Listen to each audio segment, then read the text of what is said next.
जय जय श्री राधे, जय जय श्री कृष्णा। आइए मैं आपको एक छोटी सी कथा सुनाती हूँ जज साहब से जुड़ी हुई।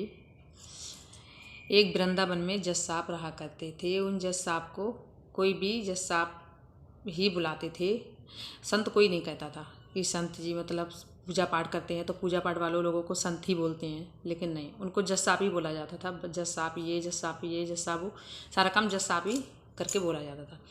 तो एक संत ने कहा था कि इनको जज साहब क्यों कहा जाता है, इनको संत क्यों नहीं कहा जाता है, क्या कारण क्या है।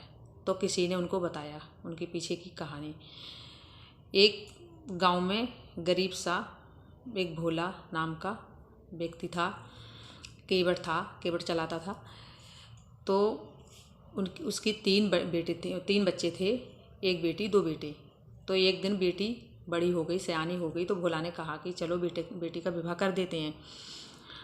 तो गांव में एक सेठ से कुछ पैसे उधारी ले लिए थे, तो बेटी का विवाह कर दिया। सेठ से पैसे ले लिए, विवाह कर दिया, ब्याज पे ले लिए पैसे, विवाह कर दिया। तो बेटी तो अपने घर हाथ पीले हो गए चली गई। और भोला उसी दिन से बेटी के हाथ पीले करने के बाद गांव में रघुनाथ जी का मंदिर था, तो वो मंदिर में चला गया। उसी दिन चला गया भोला। मंदिर में ही अपने रघुनाथ जी की सेवा करता था, साफ़ सफाई करता था, झाड़ू पोंछा जो भी है बहुत सारे काम करता था और मंदिर में ही रहता था। तो एक दिन भोला के बेटों ने, काफ़ी दिन हो गए, तो भोला के बेटे थे दो, उन्होंने कहा कि पिताजी हमने पैसे इकट्ठे कर लिए हैं और जो हमने पैसे लिए थे सेठ जी से उधारी में शादी में, वो उनके पैसे चलो वापस कर देते हैं। तो भोला ने कहा ठीक है। भोला पैसे उन सेठ जी के वापस करने चला गया। तो सेठ जी के ब्याजी सहित पैसे वापस हो गए, कर दिए। तो सेठ जी ने एक रसीद बना के दी, तो रसीद में पूरा पैसा ख़त्म करके, फाइनल करके रसीद बना के दी। और भोला से कहा, भोला एक बार रसीद देख लो। तो भोला ने कहा, मैं क्या जानूँ, मेरे रघुनाथ जाने। क्योंकि भोला तो कोई भी काम अपने ऊपर करता ही नहीं था, वो तो पूरा काम ही भगवान के, अपने रघुनाथ के ही ऊपर करता। क्योंकि उसको मैं खाना खा रहा है तो उसको ये भी नहीं पता कि मैं खाना मुझे मिलेगा नहीं मिलेगा। वो यही कहना था कि मैं क्या जानूँ, मेरे रघुनाथ जाना है। रघुनाथ देंगे तो खा लूँगा, नहीं देंगे तो कोई बात नहीं। तो फिर भोला से कहा उसने, सेठ ने, तो भोला ने नहीं देखा।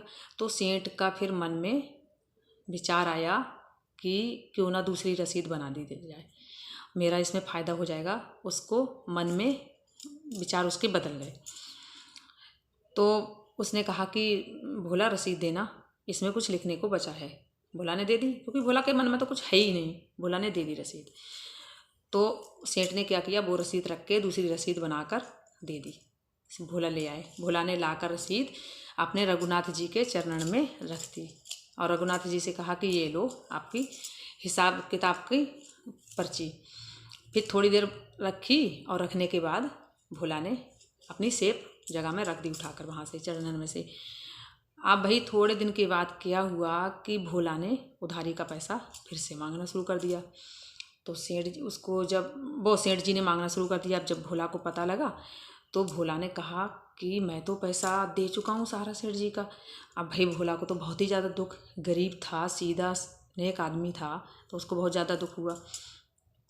तो अब उसने पैसे है ही नहीं, वैसे ही जैसे तैसे तो इकट्ठा करके एक बार उसको दिया तो है। अब फिर उसने, कोई बात नहीं, सेठ ने कुछ नहीं कहा, सेठ जी ने केस कर दिया उसके ऊपर, भोला के ऊपर। अब केस कर दिया तो केस में, कोर्ट में पहुंचा केस।